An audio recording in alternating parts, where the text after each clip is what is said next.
একজন ব্যক্তি হসপিটালে অ্যাডমিট ছিল, কিন্তু তার সাথে রাতের বেলায় এমন কিছু ঘটনা ঘটে যা দেখলে আপনার রাতের ঘুম কেড়ে নিতে পারে। ব্রিগাডা মার্টি সিটি নামক ফেসবুক পেজে এই ভিডিওটি সর্বপ্রথম পাবলিশ করা হয়। এটা হলো একটি রেডিও শো। এখানে এক ব্যক্তি তার সাথে ঘটে যাওয়া ভয়ানক কিছু অনুভূতি সবার সাথে শেয়ার করে।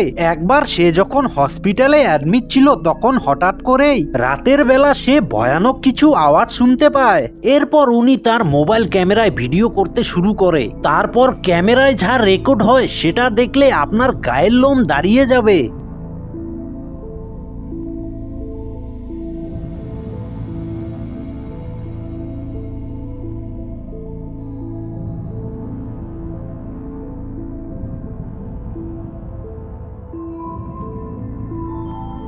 বেডের নিচে সে যখন মোবাইলটি নিয়ে যায়, তখন আমরা কারো পা দেখতে পারি, কিন্তু উনি যখন আবার উপরে উঠে আসে তখন সেখানে কেউ ছিল না। এই ভিডিওটি দেখার পর কমেন্টে অনেক লোকে জানায় যে এটা কোনো প্যারানর্মাল ঘটনা না, এই রুমে কোনো প্রেতাত্মা আছে। ভিউয়ার্সরা জানায় যে হসপিটালে 2-1 দিন পর পর এগুলো অস্বাভাবিক ঘটনা হতেই থাকে, যার ফলে সেখানে ওইসব ঘটনা হওয়া কোনো বড় ব্যাপার নয়। আপনাদের কি মনে হয়? কমেন্ট করে প্লিজ জানাবেন। একজন মহিলা নরমালি তার বাড়ির সিসিটিভি ফুটেজ চেক করছিলেন, কিন্তু উনি যা দেখতে পায় তা সবাইকে ভয়ভীত করে তুলেছিল। বন্ধুরা, গেবের ফ্লাজম নামক এক ইউজার এই ভিডিওটি সোশ্যাল মিডিয়ায় শেয়ার করেছিলেন।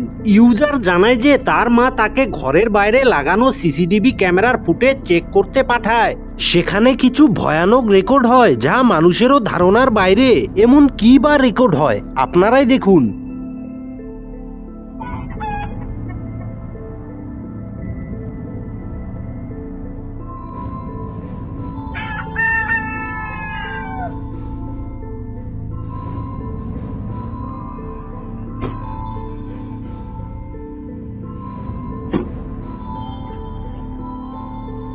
আপনি যদি একটু ভালো করে খেয়াল করেন তবে আপনি দেখতে পারবেন পিছনের গাছগুলোর ওখানে ধোঁয়াশার মতো কি যেন একটা চলাফেরা করতে দেখা যায়, আবার কিছুক্ষণ পর অদৃশ্য হয়ে যায়। এখানে ভয়ানক ঘটনা হলো যে ইউজার জানায় যে তার ভাই যখন গাড়ির পাশে ছিল, সে কারো চলাফেরার আওয়াজ না শুনতে পেরেছে না কাউকে দেখতে পেরেছে। তো আপনাদের কি মনে হয়?